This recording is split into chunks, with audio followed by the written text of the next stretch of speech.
주택들이 빽빽히 들어서 있는 물레동 사가. 한눈에 봐도 오래된 집들뿐이다. 이곳 어딘가에 1940년대의 영단주택이 남아있다. 영단주택, 일제시대에 주거단지를 대량으로 공급하기 위해 지었던 서민주택을 말한다. 물레동에는 아직도 일제시대 주거 흔적이 남아있는 것이다.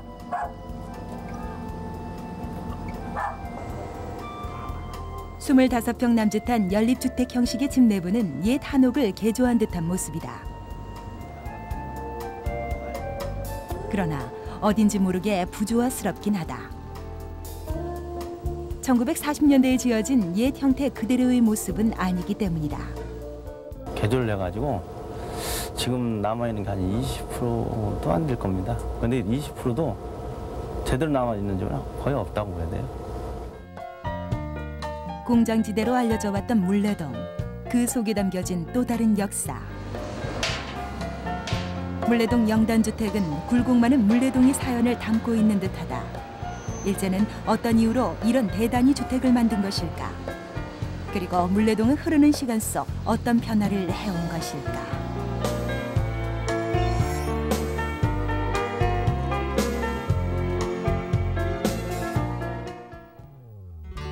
물레동에 변화가 온 것은 1920년대 이후 방직공장과 제사공장 등 대규모 공장들이 들어서면서부터이다.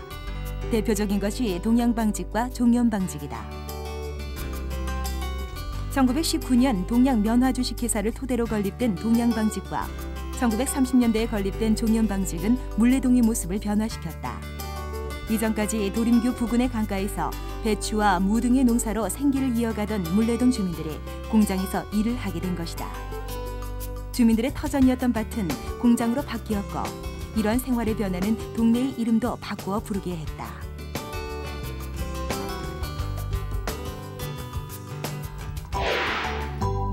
물레동은 1936년 행정구역 개편 전까지 경기도 시흥군 북면 도림리였다.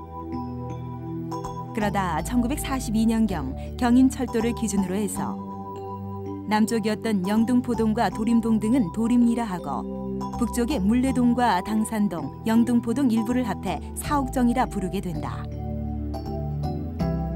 실을 뽑는 공장이 있는 곳이라는 의미의 사옥정은 물레동이 있었던 종현방직 회사와 동양방직 회사로부터 나온 이름이었다. 종현방직은 이제 지금 물레동에 동산같이 이렇게 좀 산이라고는 할 수는 없고 동산 같은 데를 이렇게 까뭉겨 가지고 만들었다고 그래요. 근데 이제 그것이 종현방직이 처음엔 종현으로 시작했다가 고려방직이라고 이름이 바뀌고 또 그다음에 이제 태창방직으로 바뀌고 그다음에 이제 판본방직으로 바뀌고 그다음에 방림방직으로 바뀌고 그러는 그 우여곡절이 좀 있었어요. 근데 재밌는 거는 처음에는 한 500여 명이 종업원이 있었다고 그래, 설립할 때는. 그런데 이제 우리나라의 최초로 노동직약 산업이지, 그러니까. 그래가지고 그 회사에 들어가는 것을 그렇게 자랑스럽게 생각을 해가지고 이제 외출 시에도 근무복을 입고 다녔대. 일본이 조선에 방직 공장을 세우게 된 것은 영국의 영향이었다. 영국이 면방직 공업으로 산업화에 성공을 하자 근대화를 꿈꾸던 일본은 영국의 근대화를 모델 삼아 제사와 방적에 대대적인 투자를 한다. 조선인 노동자를 싼값에 고용하기 시작한 것도 이 무렵부터이다. 한일합방 뒤 처음에는 면화와 누에고치를 싼값에 가져다가 종현방직과 같은 제사자본을 조선에 진출시키게 된다. 한편 서울은 1930년대 후반 큰 변화를 겪게 된다. 바로 서울의 크기가 커진 것이다. 1934년 조선 총독부는 경성부의 행정구역 경계를 강북과 영등포를 포함한 지역까지 확대했다. 일제는 1937년 2월 2일 영등포 지구의 토지 구획 정리 사업으로 물레동에 토지를 조성하고 대규모 주택단지 건립을 계획한다.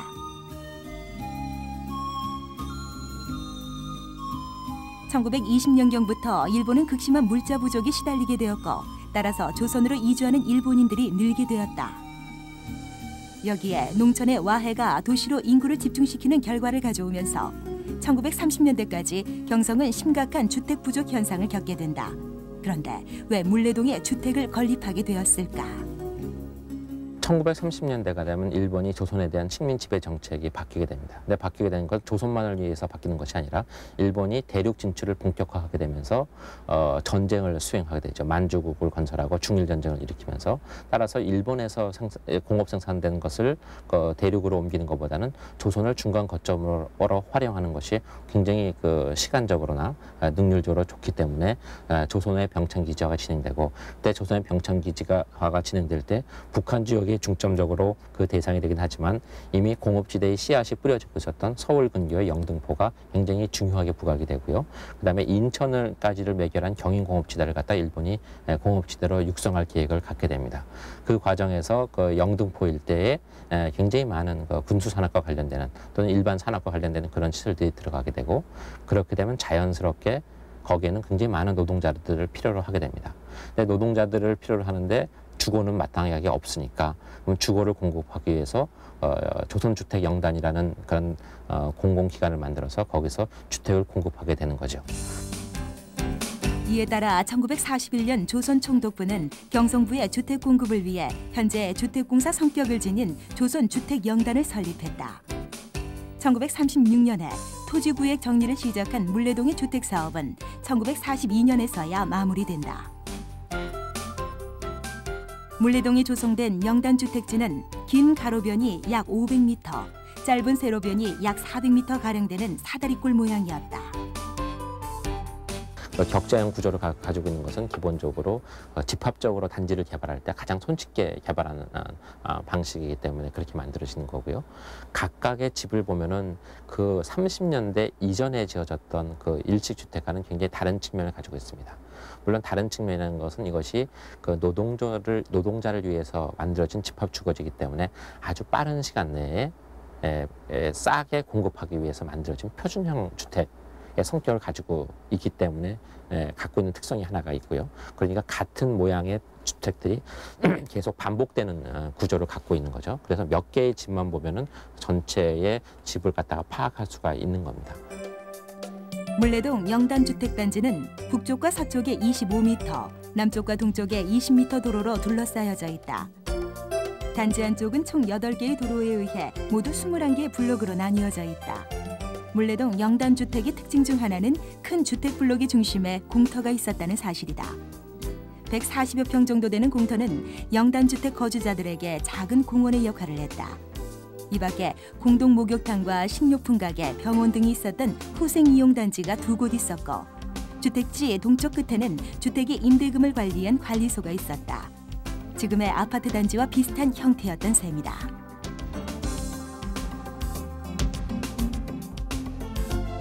영단주택은 기본적으로 노동자를 위한 주거지로 만들어지지만 사실은 이제 노동자만 있는 것이 아니라 노동자를 관리하는 관리인들도 있을 거고요. 그래서 주거 유형이 한 5가지 정도로 만들어집니다.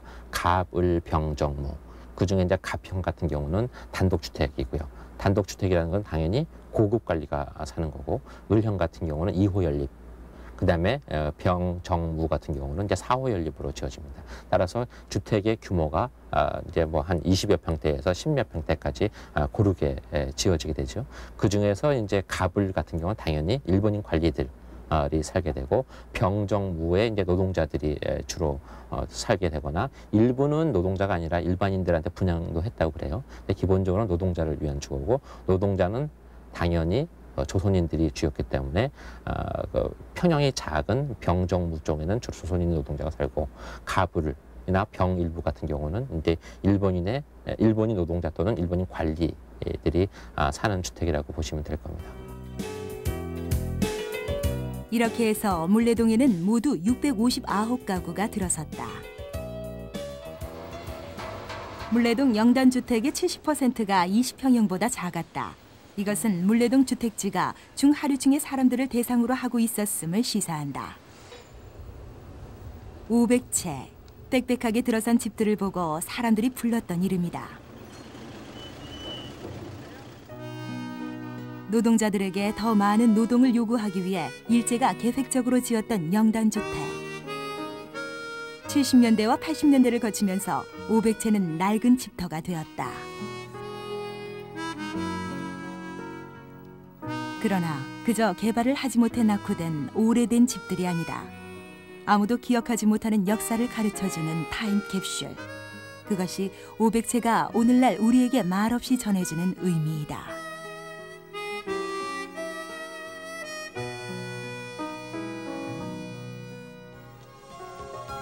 (1945년) 해방 이후 물레동은 또 한 번의 변화를 맞게 된다. 1946년 9월 영등포는 서울특별시 영등포구로 명칭이 변경된다. 이때 물레동은 기존의 행정구역명과 같이 사옥동으로 불리다가 1952년 물레동으로 개명한다.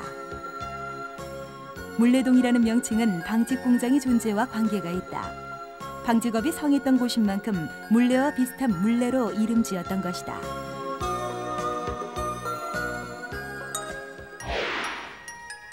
그러나 물레동을 한자 뜻 그대로 풀이하면 학문이 들어오는 동네라는 의미가 있다. 이러한 의미의 배경에는 영등포 초등학교가 있다. 지난 한 세기를 지나는 동안 물레동의 역사와 함께한 학교다. 영등포 초등학교는 1905년 일본인들이 다니는 경성 영등포 공립 심상고등소학교로 개교해 1945년 영등포 초등학교로 교명을 바꿨다. 일제시대에는 부잣집 아이들과 동네의 똑똑한 아이들이 다니는 학교로도 유명했다고 한다.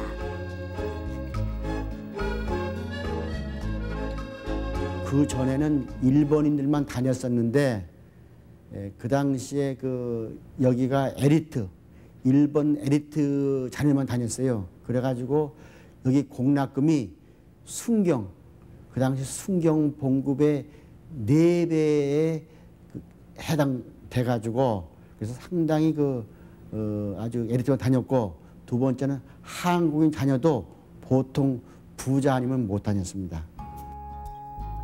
근대 초부터 명맥을 이어왔던 영등포 초등학교는 지난해에 개교 100주년을 맞았다. 졸업생 500여 명이 참석해 결시 가동을 위한 성금을 모금하기도 했던 이 행사에서 영등포 초등학교 출신 일본인들이 찾아와 눈길을 끌기도 했다.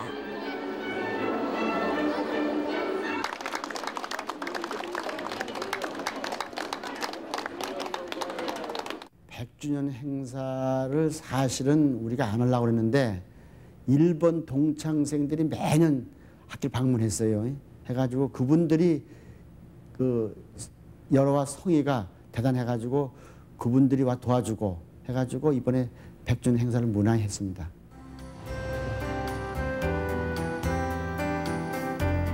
전국적으로 개교 100년이 넘는 초등학교는 영등포 초등학교를 포함해 단 2곳뿐이다. 물레동과 역사를 함께한 학교, 물레동을 물레동으로 부르게 한 학교. 오늘도 그곳에선 내일의 주역이 될 아이들이 자라고 있다.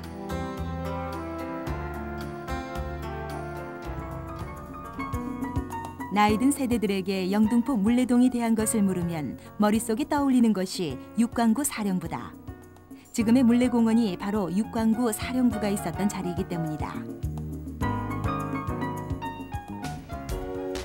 1962년 당시 소장이었던 박정희를 중심으로 1공수와 33사단, 육광구 사령부 등이 주력이 된 군사혁명 5.16 혁명이 발생했다.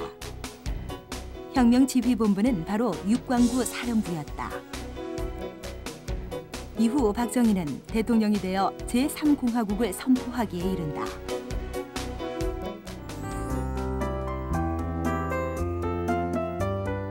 혁명의 지휘부 육광구 사령부 터였던 물레공원 한켠에는 육군소장 군복 차림의 흉상이 하나 있다. 바로 박정희다. 동상 앞면에는 5.16 혁명의 발상지라는 한자가, 뒷면에는 월탄 박종화의 시가 새겨져 있다.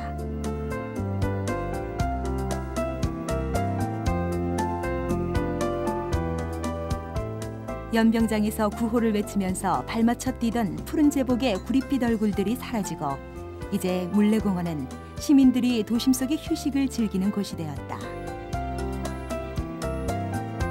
지금은 나무가 무성한 물레공원. 시간은 이렇게 무심한 것이고 역사는 그 무게를 걷어버린 것일까. 1960년대 가난에서 벗어나기 위해 정부는 산업화 정책을 추진했다. 일제시대부터 공업지대였던 구로동과 물레동, 당산동에 집중적으로 대규모 공업단지가 들어서기 시작했다. 물레동에는 제철 철강 관련 공장이 들어섰다. 당시의 노동자들은 열악한 작업 환경과 팍팍한 생활을 이어갔다. 그래서 당시 물레동에서의 생활은 어두운 이미지로 묘사된다. 전공채의 시 영등포 기질은 그런 이미지를 반영하고 있다.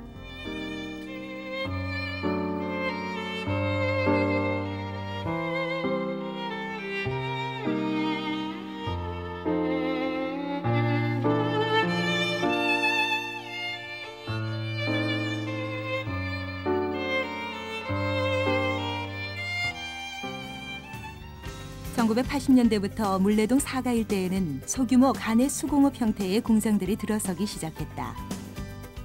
영단주택이 있던 자리에 들어서기 시작한 소규모 공장들은 지금도 찾아볼 수 있는 금속 분야 가공업체들이다. 일명 마치코바라고 불리는 이곳은 일제시대에 공장이 들어서기 시작해 지금은 수백 개 업체들이 빽빽히 들어차 있다. 이들 공장에서 하는 작업은 대부분 부품을 가공하거나 제작 수리하는 것이다. 이곳에서 오랫동안 일해온 사람들은 이곳의 유래에 대해 비교적 잘 알고 있다. 물레공단이라고 그러죠. 물레공단.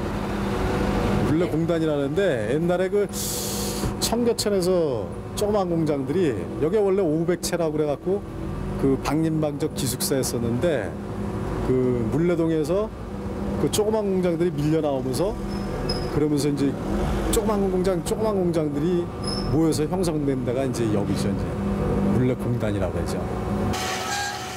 온갖 종류의 가공업체들이 모여 있어 제철과 철강에 관한 한 못 만드는 것이 없다고 했다.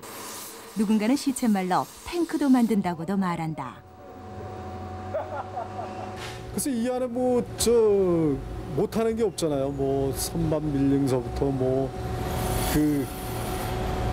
뭐라 그러나 하여튼 뭐 여러 가지 가공 일을 전부 다 할 수 있는 공장들이 모여 있다 보니까 뭐 저도 그거는 확실치는 않은데 뭐 이 안에서 뭐 저 탱크까지 만들 정도의 뭐 기술들을 갖고 있다는 얘기들을 하더라고요. 얼마 전까지만 해도 공장마다 하루 종일 쉴 수 없이 움직였다. 하루 24시간이 모자랄 정도로 작업량이 넘쳐났다. 그러나 지금은 사정이 다르다는 것을 정 씨도 몸으로 느끼고 있다. 재개발 바람이 불기 시작하면서 원래 살던 집주인들은 세를 주고 모두 떠나갔다. 하지만 아직까지 도심 속 이런 거대한 단지가 개발되지 않은 이유는 의문 속에 남아있다. 정작 그 안에 땅을 소유하고 있는 사람들은 그 안에 살고 있지 않습니다. 대부분 소유주들은 다른 데 살고 거기를 통해서 임대소득을 얻는데 지금의 임대소득의 가치가 이것이 재개발돼서 아파트가 들어섰을 때의 가치보다 현실적으로 훨씬 더 좋다고 생각하는 거죠. 그리고 또 한 측면은 이것은 조금 비공식적인 얘기가 될 수도 있겠습니다만은 지금 이제 그런 집들을 소유하고 있는 사람들이 대부분 나이가 많으신 분들이에요. 그럼 이것을 재개발을 하거나 그랬을 경우에 그것들은 임대료를 통해서 얻을 수 있는 수익을 얻을 수 있는 방편으로 재개발되기보다는 하나의 독립된 단위로서 그런 매매가 가능한 유해 건축으로 될 가능성이 많고 그랬을 때 그것에 대한 소유권이나 활용 가능성은 자기보다는 자기 자식 세대 쪽에 넘어갈 가능성이 굉장히 많죠. 근데 그거는 당장의 입장에서 보면 그다지 큰 메리트가 없다고 보이는 것 같아요. 물레동 사가 일대를 제외한 채 물레동의 변화는 빠르게 진행됐다. 그것은 방림방적 부지를 개발하면서 본격적으로 시작됐다.